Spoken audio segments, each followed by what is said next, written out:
Okay, that actually looks pretty good. Can do a little bit of vlogging from ASIN. Oh, Al, do me a favor. Check see if we have Wi-Fi, because I want to review Naylor's bullshit as soon as it comes out. Really?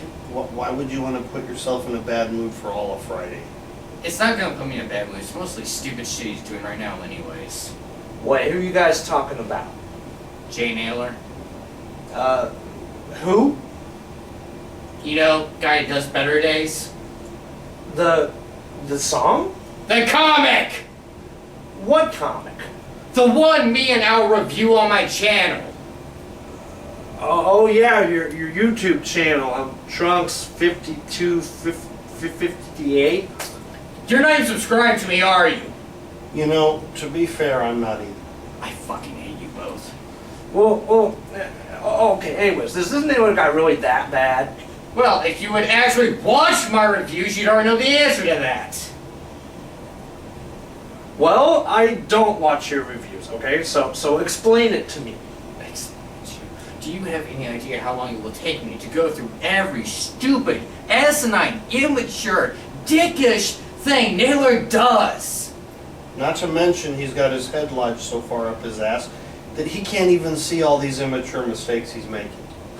Well, we don't got anything better to do. We got all night. So explain it to me. You're right. We don't have anything better to do. Sit down! It's review time! I've seen better days. I've been the star of little place. I've seen better days. And the bottom drops out. Everyone, it's Xander now, and we got some fresh meat with us this time. Hey, I take offense to that. Well, I take offense to you not being subscribed to my channel, so we'll call it even. Christ, Xander, just get on with it. Right, so I have the perfect chapter to introduce you to Naylor. This is going to be chapter 19, Party Girls. Ooh, I don't know. I like the sound of this one already. Well, if nothing else, I'll convert him into a furry by the end of this. And we start off with Naylor operating at maximum laziness! Wow, copy and pasting the same image over and over, throwing some text boxes over it and calling it a day. Yes, because it's important he shows out this crap as fast as he can to make room for his oh-so-busy day. What do you think he does with his free time? I'd honestly rather not know. Anyways, Jessica is stupidly happy about something and working off the last joke. She actually fell asleep and hits her head on the table. And it gets worse with the next panel. Okay, I'm no expert, but I'm pretty sure boobs don't work like that. The dialogue in this image alone doesn't help any either. Take this out of context. Just look at this panel and let your imagination run wild. And if we haven't illustrated well enough that Jessica is a stereotypical dumb blonde, we've got her own friends being demeaning towards her now. Okay, I'm also pretty sure that no girl has trouble keeping her bra and panties matching. You expect Naylor to understand how women work. That's adorable. Oh, and you haven't even seen the worst of it yet. I don't like where this is going. They get bored with the guessing game and we find out that Robert finally proposed to Jessica. Well, that sounds kind of nice. Which is exactly why Naylor won't focus on it, because we had a wedding last chapter. Instead, we're going to be focusing on a bachelorette party. With cake. Wait, hold up! I did not agree to seeing naked furry men! Ha! Too late! Relax.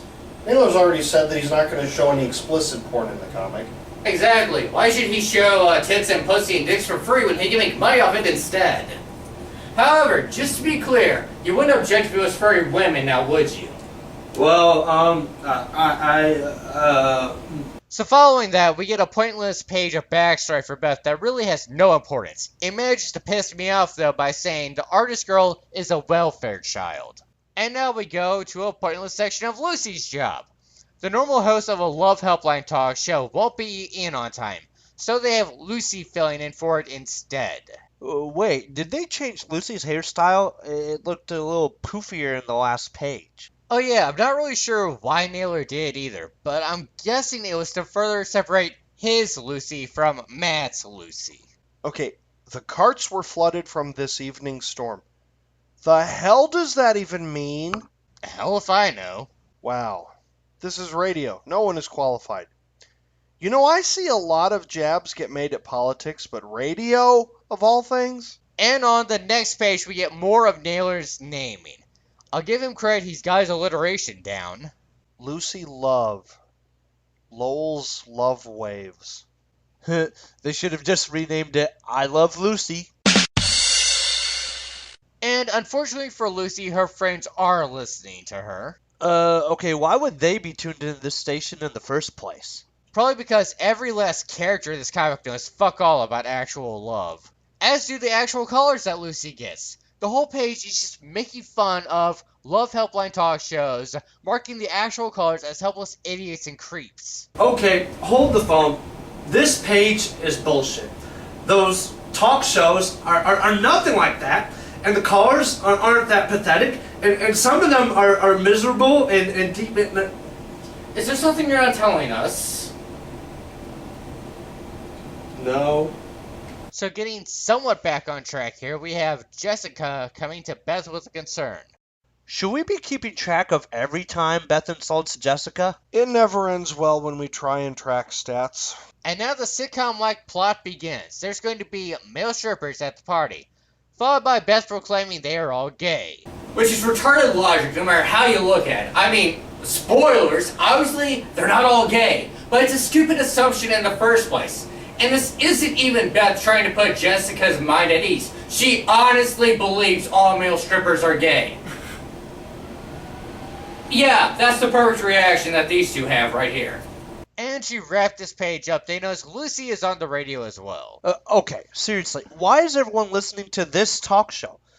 Xander, aren't almost all these people already in relationships and don't need advice? Well, I don't know about that last part, but yes, most of them are taken. So, as if the calls haven't been stereotypically horrible enough, we get Betty calling in now, and...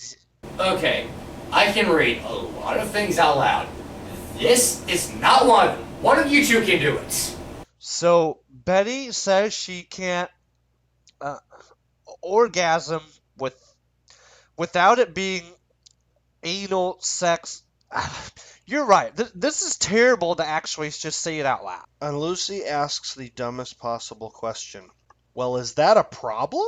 I've got a range of responses to this, going from no shit it's a problem to why isn't she actually seeking medical professional help? It's a moot point though because it's really just Beth calling in to be a bitch. And great job on Lucy maintaining her professionalism on live radio. Should I play a few clips of other people that have lost their shit on live radio or not? Well, you've already done a Rush Limbaugh joke, so I'd say pass on it this time. So getting back on track here, we have Jessica realizing Robert is going to have his own bachelor party, and that female strippers aren't all gay. That argument that male strippers are gay is still stupid, by the way. So Beth comes up with a countermeasure. Have the nerds plan out Robert's bachelor party. Okay, I'm calling bullshit on this one. Nerds are too timid. Let me put something into perspective for everyone right now. We are recording this the day before Anime Central, ACEN, the largest anime convention in the Midwest to the best of my knowledge. We are going to be seeing strange and freaky women all weekend long, and by no means am I terrified of them. And if you want a more traditional example, you can look at Revenge of the Nerds. Are all nerds as good as you? Yes, How come? because all jocks think about is sports. All we ever think about is sex. So getting back on track here, the guys are told to plan a bachelor party. And Beth's plan blows up spectacularly right off the bat in true sitcom fashion. I guess I can't fault him for following the formula. Well, I am going to fault him for ignoring his own writing. In the last page, they said they were supposed to have the phone unhooked during D&D night. So why do they leave the radio on as well? That's just as distracting and ruins the mood. This is coming from someone who's ran a few campaigns, so he knows what he's talking about. So Lucy is back home and this is a new level of laziness. She doesn't even open her eyes even once in this page. Okay, no one talks like that! Not even the most smug son of a bitch you've ever met!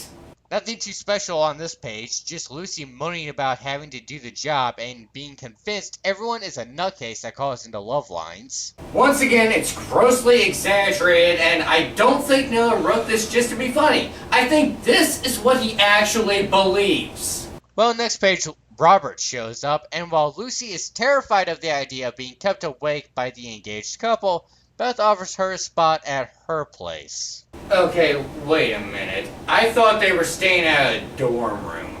Al, you got an explanation for this? Other than Naylor being a shit writer? Other than Naylor being a shit writer. No, not really. Does he usually contradict himself this often? You have no idea. So, okay, that's probably going to get censored in the editing phase. I think I might be starting to see the appeal of this series. Well, thank you for proving that the only reason people watch is because they're horny perverts for the fan service.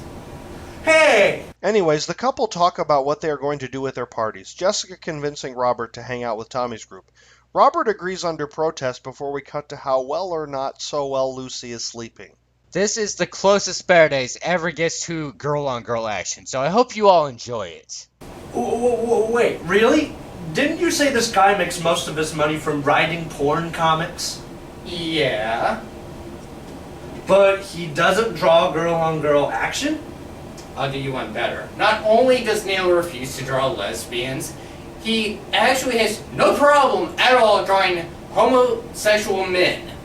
So, he'll draw gay guys, will not draw true women.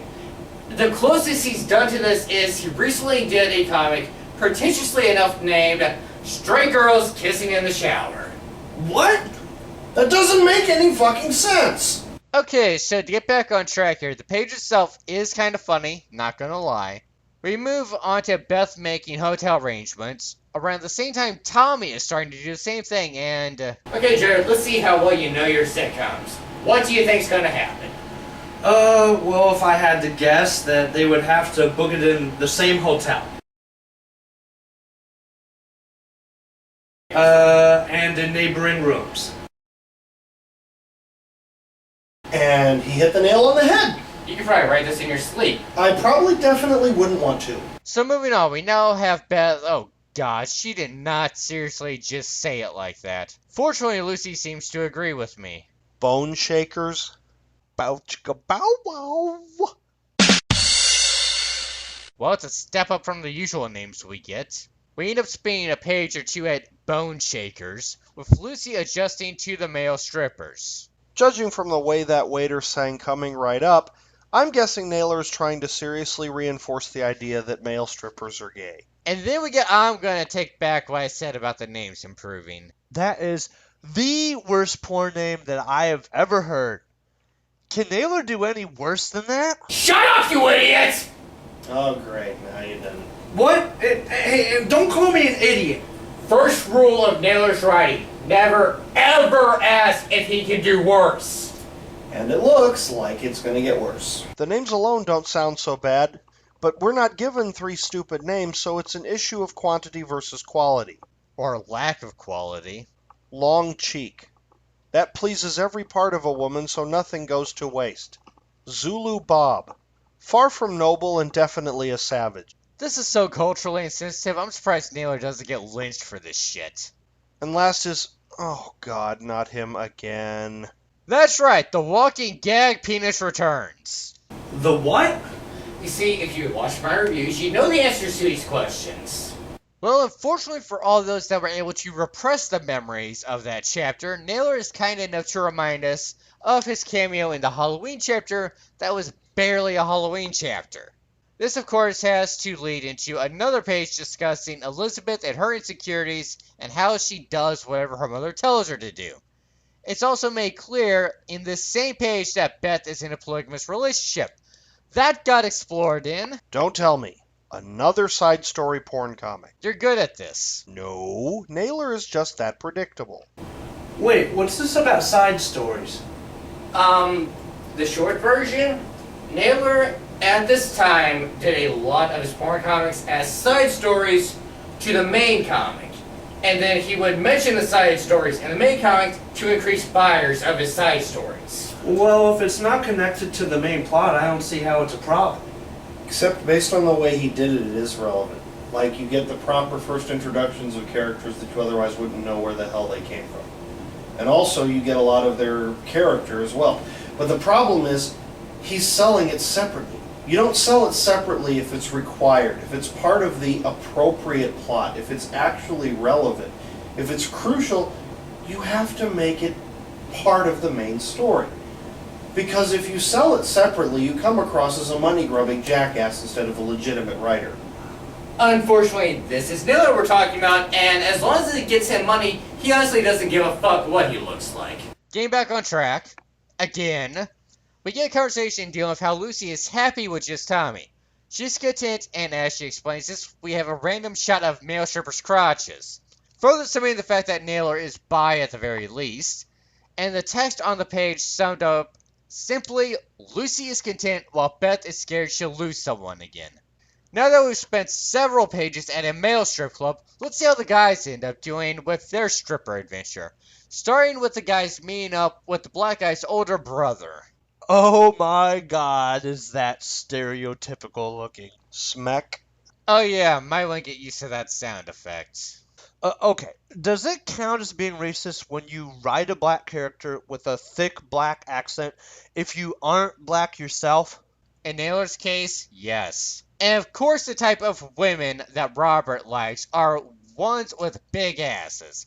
Every fucking guy in this universe is an ass man. Why do you fear boobs, Naylor? What's wrong with breasts? And this page is getting censored for sure. Smack.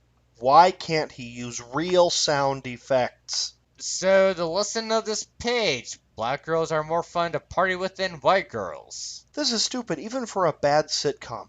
Even for Naylor. What, the story? No, that fucking smack sound. And the following page takes us to the night of the parties. Okay, let's just take a look back here for a second.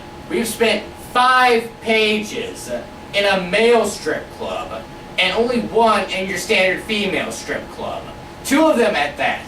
This has been more fan disservice than fan service. Are you sure Naylor's not gay? I think technically he's bi, not like that really has any importance. From a writing standpoint, if he's going to have fan service as a part of the plot, he needs to have it equal.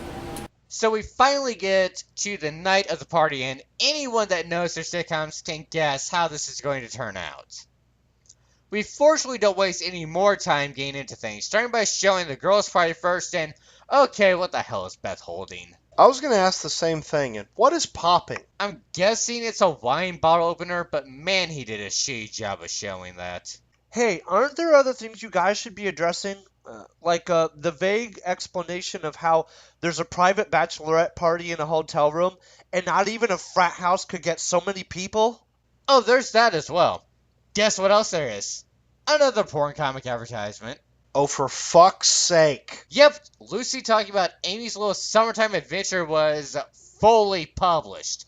It's also one of the less creepy ones Naylor did. You know, back when he actually knew how to make a good porn comic. I really didn't need to know that. Then you probably don't need to see this next page either. Oh, great. More male strippers. Or more specifically, their waists. And of course, we have to make another Jew joke here. Okay, you know, I've had some people ask, are the mice really Jews in this comic? Naylor, I'm pretty sure, said somewhere on the record that they are Jews, and even if he didn't actually say that somewhere, I know I'm not supposed to talk about future comics, but there's a future comic that explicitly explains, if it hasn't already been stated, Liz's family is in fact Jewish. So yes, this entire page is a Jew joke. And now the girls notice the split door that adjoins the rooms, and there's a party going on next to them as well. Wow, Lucy seemed to sober up pretty quickly. Must have a wooden leg. Anyways, the door isn't locked and the girls get curious. Amy, of course, being the only decent person there, takes the first peek and tries to hide what's going on. She knows things are going to end in a clusterfuck of anger if the others see what's happening. Unfortunately, she's not able to stop the girls and they barge into the other room. Okay, what is with this over-the-top action shot? Jessica's okay, but Lucy has no reason to be recoiling like that unless something's coming at her. Which, from those action lines Naylor used, you'd think that was the case. As usual, Naylor saw action lines before, wanted to use them, but had no fucking idea how or why they get used as they do, so he put them in the worst possible panel. Jessica's exclamation point is making me think of Metal Gear Solid. Yeah, Naylor started doing that a lot too. So as you might expect, the boys are busted and fighting ensues. Wow, I feel sorry for that guy in the last panel, and I know they are anthropomorphics, but should she really be biting him? Wouldn't that be like cannibalism in this world? And all he did was touch her shoulder too. It's not like he smacked her ass or groped her or Are you speaking from personal experience? No, I'm not. Ugh, so now we get to Robert shifting the blame to Tommy, Tommy shifting the blame to Beth, and so forth. And as Lucy tries to play innocent about her party, Beth comes in and makes things worse. Okay, I'm not gonna lie, that page is actually pretty funny. You know, I think the doink sound effect seals the deal. So of course things get worse and Lucy is backpedaling more. Tommy's argument is also null and void though, because even if all male strippers were gay, just like Lucy isn't, that also applies to Tommy, who, remind me, what was he doing a few pages ago? Oh yeah, playing the bongos with black girls' asses. And just to render everything null and void, Marvin has to show up and announce he's not gay. Naturally, the most hung male in the room is straight as a board. In more ways than one, I bet. ha erection joke. So in case y'all aren't following everything along, we get this page with Liz pretty effectively recapping everything that's going on to Marvin, followed by the next page of a slight reunion between the two. Now, in a good writer's hand, this would be the start of a better love interest for Liz, her getting to see Marvin for what he's really like, and without her mother forcing her to. But instead, we get him deciding to take matters into his own hands and get everyone to calm down.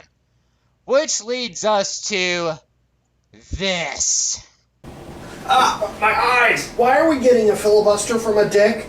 Let me know when you two have recovered from the talking penis that I'm going to have to censor in editing, by the way. Thank you, Naylor. Because we actually have other problems here to address. Other problems. Once the initial shock of the gag penis goes away, you realize, for one, only the women are getting lectured.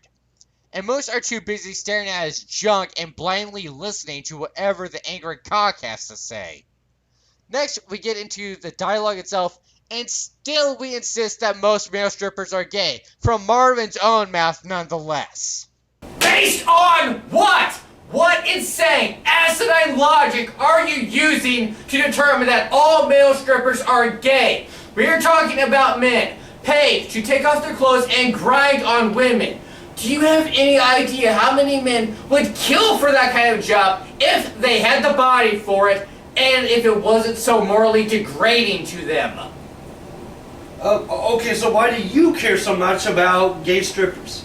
I don't! The rant's just this fucking stupid! Only Naylor can actually make me rant about male strippers! Gotta admit, that's an accomplishment on his part.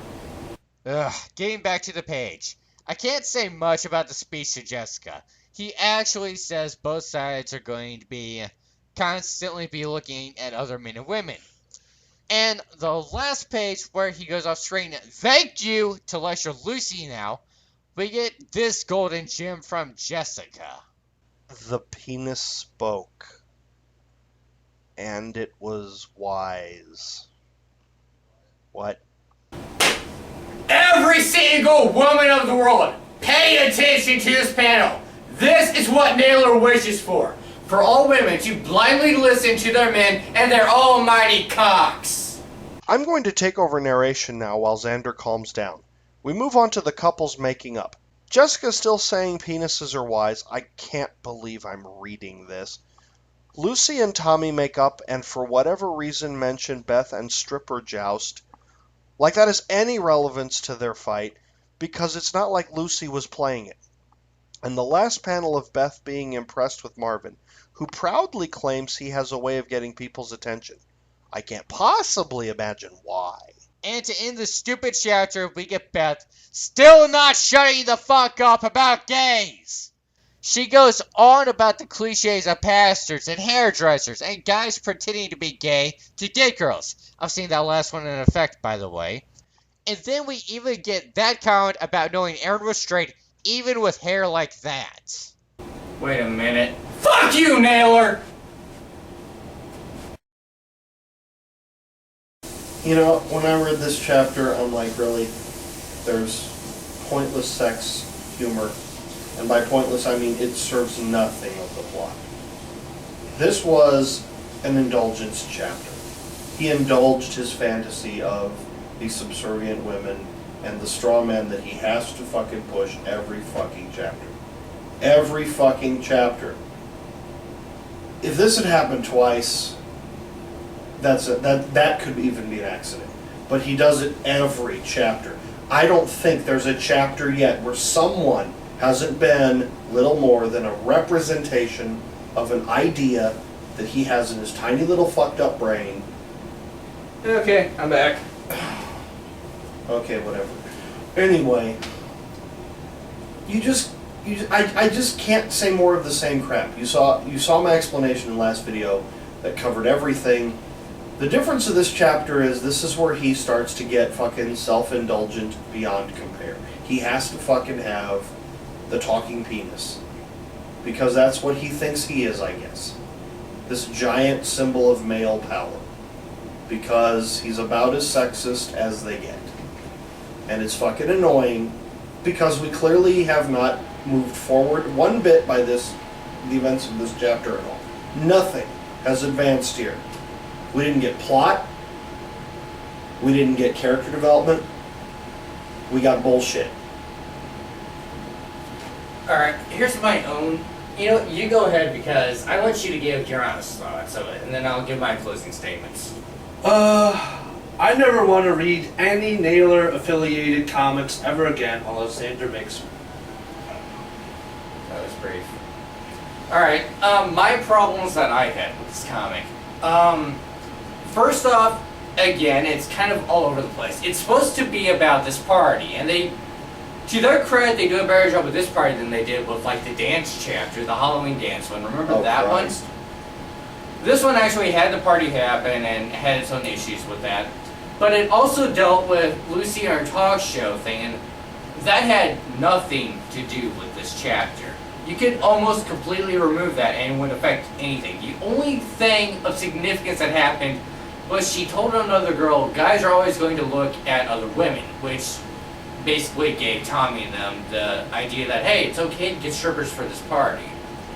Other than that, you did not need the whole thing with radio broadcasting at all. Not to mention it's a jab at late night broadcasting. I mean, sure, you know, no one really takes, like, the Loveline late night talk show things that seriously on radio. But it's a valid career. It's just sharing silly stories. It's talking and venting with people. But Naylor tries to make it sound like it's not even worth mentioning making a career out, which is hilarious because look at what he does for a living. What I don't understand is was he paid for this comic at all? No. Naylor made all his money. Alright, He makes his money off porn. yes. He started off as a copy boy, then he started making porn comics, then he decided he wanted to make a main comic, probably because the porn comics alone didn't get him enough recognition. Right. So it was a combination of him working with Matt to do Badly Drawn Kitties, as well as him having his own story he actually wanted to tell. But all that also is a means of furthering his own goal of making money off his porn comics. But if he's not paid for this comic at all, he had no need to lengthen it artificially with a pointless bullshit chapter. Well, that's the thing, is he's not a good writer. Right. It's really weird because it seems like all of this comic was just propaganda to sell his porn comics, and then it just flipped around. That's basically it. This was one massive fan service page. To basically, and he directly plugs Amy's Little Lamb chapter, or whatever that porn comic is. I don't know if he directly referenced any of the other ones that he's made. But it really is just promotion of saying, hey, I draw awesome fan service. You should check out my porn comics. Which is the lamest ad ever. And then the misogyny of this is just on its back in full swing. The whole thing of you only have the women getting lectured Right. by Marvin in this chapter. Only the women got in trouble, basically, and told off. Right. And the men, to be fair, like, Tommy does apologize for hiring strippers and not being honest with Lucy. But, like, Robert apologizes for nothing. He just says that he doesn't want to go back to his party and just wants to be with Jessica, which is kind of nice. But he doesn't say, hey, I'm sorry that you caught me shoving dollar bills down a stripper's thong with my mouth. Tommy at least apologized for hiring the strippers.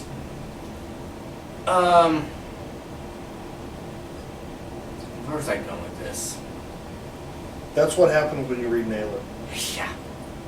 How many more chapters does he have? Is this still going? It's 25, and I believe, isn't it 25? Yes, it's like 25 Better Days Didn't it chapters. end in like 07?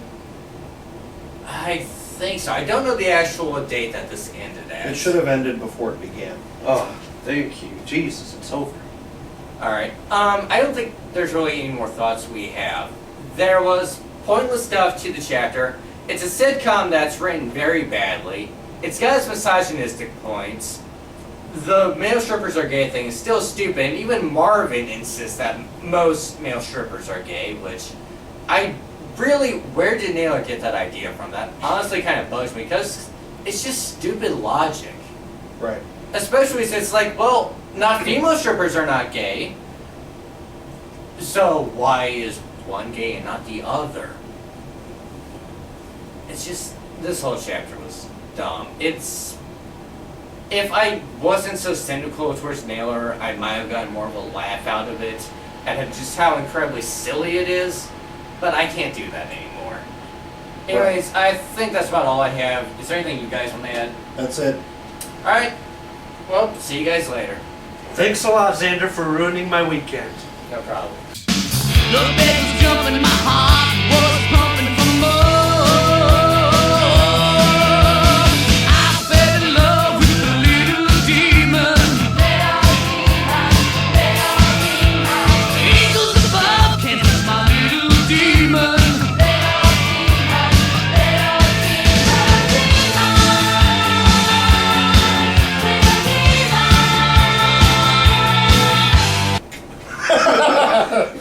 And soon we will get a call saying there was a complaint about yelling about gay male strippers. That would be like, well, then our review has actually accomplished what it's trying to do. You know, and if we do get a complaint, we need to film that at the end. It's like, okay, totally, we got complaints. The camera's already rolling if someone wants to come knocking on the door. Yeah, I know.